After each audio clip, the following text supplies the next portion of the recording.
Scream 3 fully embraces being the third film in a trilogy, and it makes sure you know it. Just like the first two films, it openly calls itself out, but this time the message is clear. In a trilogy, all rules are off, stakes are higher, anyone can die, and the story is supposed to expand the entire narrative. And I'll give the movie credit that it understands that formula. There's a direct breakdown of what typically happens in a third installment, almost like a checklist. Expectations are set early that this chapter will be different, bigger, and more revealing. But even with all that self-awareness, the movie still follows the same three-act structure: opening kills, investigation, and then the final party-style reveal. That's where things start to stretch. The exposition is heavy. Again, characters consistently explain what's happening, what's going to happen, and while that's part of the franchise's charm, it almost undercuts tension. The film sets up major payoffs, especially with its big reveal, but when that reveal lands, it feels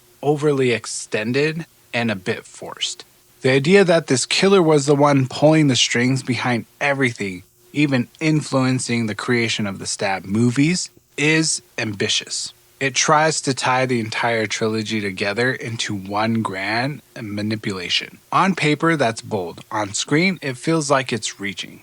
But here's the thing. Scream 3 knows it's reaching and sets on a literal film set, exaggerating the meta commentary even further. It's poking fun at trilogies, horror tropes, and Hollywood formulas all at once. I respect that intent and I see what they're doing. I just don't think it adds much depth. At the end of the day, like the previous two films, what's left is entertainment value. It's not essential, it's not groundbreaking, but it's watchable, especially if you're already invested in the franchise. So Samurai Reviews gives Scream 3 a 5 out of 10, right down the middle. Entertaining enough for fans, but not a must-watch for those wanting something deeper. This is Samurai Reviews, where we cut through the noise of modern cinema and give you honest takes.